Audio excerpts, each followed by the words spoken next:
गुरुर्ब्रह्मा गुरुर्विष्णु गुरुर्देवो महेश्वरः गुरुरेव परं ब्रह्म तस्मै श्री गुरवे नमः। আজি দ্বিতীয় খণ্ডৰ 90 নম্বৰ অধ্যায়, পৃষ্ঠা নম্বৰ 58ৰ পৰা 64, শ্লোক 11ৰ পৰা 34। জয় শ্ৰী গুৰু ভাগৱত। ডক্টৰ চন্দ্ৰভানু সতপুথি ডাঙৰীয়াৰ দ্বাৰা ৰচিত আৰু শ্ৰী অঞ্জন শৰ্মা ডাঙৰীয়াৰ দ্বাৰা অনুবাদ।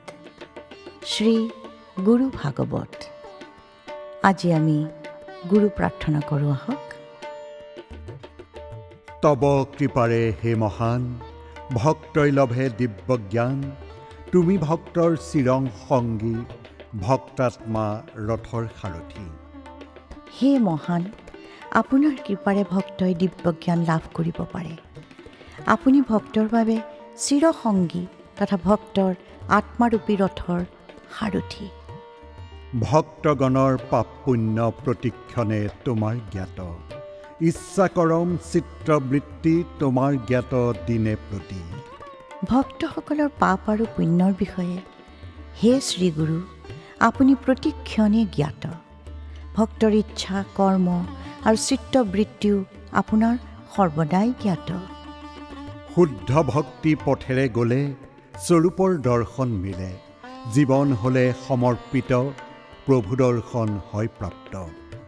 শুদ্ধ ভক্তি মাৰ্গেৰে আগবাঢ়িলে শ্ৰীগুৰুৰ অলৌকিক স্বৰূপ ভক্তই দৰ্শন কৰিব পাৰে আৰু শ্ৰীগুৰুৰ প্ৰতি জীৱন সমৰ্পিত কৰাৰ পিছত ভক্তই প্ৰভুৰ দৰ্শন পাবলৈ সক্ষম হয়। তুমি যিহৰ প্ৰাণ শক্তি, তেওঁৰ তুমি শেষ গতি, তব চৰণে যি আশ্ৰিত, তুমিয়ে তেওঁৰ জগত। হে গুৰুবৰ, আপুনি যাৰ প্ৰাণ শক্তি, তেওঁৰ জীৱনৰ অন্তিম গতিও আপুনি। যি আপোনাৰ চৰণত আশ্ৰিত, আপুনি তেওঁৰ বাবে সম্পূৰ্ণ জগত। যি জন্মৰ তুমি কাৰণ, তুমি তাৰ প্ৰাণৰ প্ৰাণ, আত্মাৰ অন্তৰালে ৰৈ পথ দেখুওৱা গোসাঁই। হে শ্ৰীগুৰু, আপুনি যাৰ জন্মৰ কাৰণ, আপুনিয়েই তেওঁৰ প্ৰাণৰো প্ৰাণ। হে গোসাঁই, আপুনি কৃপা কৰি আত্মাৰ ভিতৰত স্থিত হৈ মাৰ্গ দৰ্শন কৰাওক। জীৱনত সকলো কৰ্ম সহজে হৈ পৰে সম্পূৰ্ণ, প্ৰভু গুৰু প্ৰাণীৰ বাবে বিতৰাগী হৈ কৰ্ম কৰে। এনে ভক্তৰ জীৱনত সকলো কাম সহজতে সম্পন্ন হয় আৰু তেনে বৈৰাগী ভক্তই প্ৰভু গুৰু আৰু প্ৰাণীকো সেৱা কৰে। শুভেচ্ছা মনত জগাই শুভ কৰ্ম থাকা কৰায়, বিবেক শক্তি কৰি জাত শুভ কৰ্মে কৰা প্ৰেৰিত। আপুনি ভক্তৰ মনত সদ ইচ্ছা জাগ্ৰত কৰাই তাৰ দ্বাৰা শুভ কৰ্ম কৰায়। তদুপৰি ভক্তৰ বিবেক শক্তি উৎপন্ন কৰি ভক্তক শুভ কৰ্ম কৰিবলৈ প্ৰেৰণাও যোগায়। বিশ্বৰ কল্যাণৰ বাবে কৰুণা জগোৱা ভক্তকে লগোৱা নিজ ইচ্ছামতে পুণ্য কৰ্ম এই জগতে। শ্ৰীগুৰুৱে জগতৰ কল্যাণ কৰিবলৈ ভক্তৰ মনত কৰুণাভাৱ জগায় আৰু নিজ ইচ্ছাৰে এই জগতত অনেক পুণ্য কৰ্মত নিয়োজিত হয়। ভাৱনা তৰংগ উঠাই ভক্তৰ মনত গোসাঁই, কৰোৱা যে মহান কৰ্ম, প্ৰচাৰ কৰি থাকা ধৰ্ম।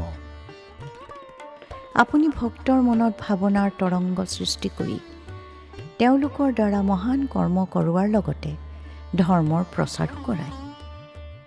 প্ৰাণ তোমাৰ ভক্ত মাজে, মনে তোমাৰ নিতৌ স্মৰে, সুবিখ্যাত হৈ পৰে ভক্ত, তোমাৰ কৰ্ম অপ্ৰত্যক্ষ।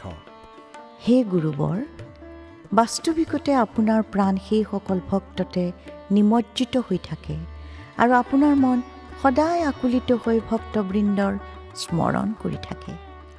যেতিয়া শুভ কৰ্মৰ বাবে ভক্তই খ্যাতি লাভ কৰে, সেয়াও প্ৰচন্ন ৰূপেৰে সম্পন্ন হোৱা আপোনাৰেই কৰ্ম।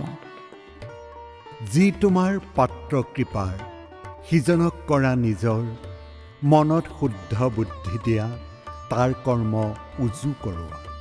যাৰ প্ৰতি আপুনি কৃপালু হয় তেওঁক আপুনি নিজৰ কৰি লয়। আপুনি তেওঁৰ মনত শুদ্ধ বুদ্ধি নিৰ্মলজ প্ৰদান কৰি সহজ ৰূপেৰে তেওঁৰ দ্বাৰাই কৰ্ম কৰায়। হৈ থকা নিজে গোপন যে, ভক্তাত্মাত থাকি সূক্ষ্মৰে, কৰাই থকা কতকৰ্ম তব ইচ্ছাই শ্ৰেষ্ঠ ধৰ্ম। আপুনি স্বয়ং গোপন হৈ থাকি সূক্ষ্ম ৰূপেৰে ভক্তৰ আত্মাত স্থিত হৈ ভক্তৰ দ্বাৰা বহু সৎকৰ্ম কৰায়। ভক্তৰ বাবেও আপোনাৰ ইচ্ছাই হ'ল শ্ৰেষ্ঠ ধৰ্ম। শুভ কৰ্ম হেতু ভক্তৰ, বাধা বিঘ্ন কৰা আঁতৰ, প্ৰতিৰোধ হ'লে মায়াৰ নিজ শক্তিৰে কৰা দূৰ। ভক্তৰ দ্বাৰা শুভ কৰ্ম কৰাবলৈ আপুনি ভক্তৰ জীৱনলৈ অহা সকলো বাধা বিপত্তি দূৰলৈ ঠেলি দিয়ে। আৰু যেতিয়াই ভক্তৰ শুভ কৰ্মৰ ক্ষেত্ৰত মায়াজনিত অৱৰোধ উৎপন্ন হয়, তেতিয়া হে শ্ৰীগুৰু, আপুনি দিব্য শক্তিৰে সেইবোৰ দূৰ কৰি পেলায়। শক্তিৰ কৰে যে প্ৰয়োগ, শ্ৰীগুৰুৰ লীলা সম্ভোগ। যি ভক্তই শক্তি পায়, তেওঁৰে গুৰু কৰ্ম হয়। শক্তিৰ প্ৰয়োগ কৰাটো হ'ল শ্ৰীগুৰুৰ দিব্য ক্ৰীড়া বা লীলা। যি ভক্তই এনে বিৰল গুৰু শক্তি প্ৰাপ্ত কৰে, তেওঁৰ দ্বাৰা শ্ৰীগুৰুৰ কৰ্ম সম্পাদন হয়। ভক্ত সাধু বা মুনি সবে ইচ্ছা শক্তিৰে আবাহনেৰে, অইনকো দিয়ে শকতি, কৃপা বৰষে যাৰ প্ৰতি। ভক্ত সাধু বা মুনিসকলে যাৰ প্ৰতি কৃপা কৰে, তেওঁক শক্তি প্ৰদান কৰিবলৈ নিজৰ ইষ্ট শক্তিক আবাহন কৰে। যোগীৰ প্ৰাপ্ত যি যি শক্তি, মূলৰে সেয়া ইচ্ছা ভক্তি। ইষ্টদেৱক কৰি ধ্যান, কৰে যে শক্তি আহৰণ। যোগীসকলে যি শক্তি লাভ কৰে, তাৰেও মূলতে তেওঁলোকৰ নিজৰ নিজৰ ঈশ্বৰৰ প্ৰতি থকা ভক্তি। নিজৰ ইষ্টদেৱৰ ধ্যান কৰি তেওঁলোকে শক্তি প্ৰাপ্ত কৰে। কিন্তু শ্ৰীগুৰু যে মহান, স্বশক্তিৰে নিজে পূৰণ। শ্ৰীগুৰুৰ স্বৰূপ শক্তি, অন্য শক্তিৰ মূল ভিত্তি। কিন্তু মহান শ্ৰীগুৰুৰ শক্তি স্বয়ং সম্পূৰ্ণ। শ্ৰীগুৰুৰ শক্তিয়ে হ'ল অইন শক্তিৰ মূল আধাৰ। শ্ৰীগুৰুৱে দিয়ে যি শক্তি, গুৰুৰ সেয়া নিজাপ্ৰাপ্তি। দেৱতা আৰু গুৰু শক্তি, মহত্ব গুৰুৰ শক্তি। শ্ৰীগুৰুৱে যি শক্তি প্ৰদান কৰে, সেয়া তেখেতৰ নিজস্ব শক্তি। শ্ৰীগুৰুৰ শক্তি দেৱতাসকলৰ শক্তিতকৈও মহত্তৰ। লভিলে জীৱন মুক্ত গতি, যোগীয়ে ধৰে যে উজু স্থিতি। শক্তি আহে যোগীৰ হাতে, দিব্য প্ৰকৃতি অন্তঃস্থলে। জীৱনমুক্ত গতি প্ৰাপ্ত কৰাৰ পিছত যোগীয়ে সহজ স্থিতি ধাৰণ কৰে আৰু তেতিয়া সকলো শক্তি তেওঁৰ অধীন হৈ যায় তথা অন্তঃকৰণেৰে দিব্য প্ৰকৃতি ধাৰণ কৰে। যি থাকে সহজ ভাৱেৰে, জানিব নোৱাৰি সহজে। সহজ যোগী যে বিৰল, সহজে কৰে দিব্য খেল। যি যোগী সহজ ভাৱত থাকে, তেনে যোগীক বুজি পাবলৈ কঠিন। সহজ যোগী বিৰল আৰু তেনে যোগীয়ে সহজ বা স্বাভাৱিকভাৱে দিব্য খেলা কৰে। অন্তৰৰে ঈশ্বৰ লীন, বাহিৰে নৰৰ জীৱন। তুৰীয়াতীত অৱস্থাৰে যোগীয়ে এনে স্থিতি ধৰে। এনে যোগী আন্তৰিকভাৱে ঈশ্বৰ লীন হৈ থাকে, কিন্তু বাহ্যিক ৰূপত সাধাৰণ মানুহৰ দৰে জীৱন যাপন কৰে। তুৰীয়াতীত অৰ্থাৎ সাধনাৰ অত্যন্ত উচ্চ স্তৰত স্থিতিত যোগীয়ে এনে স্থিতিত থাকে।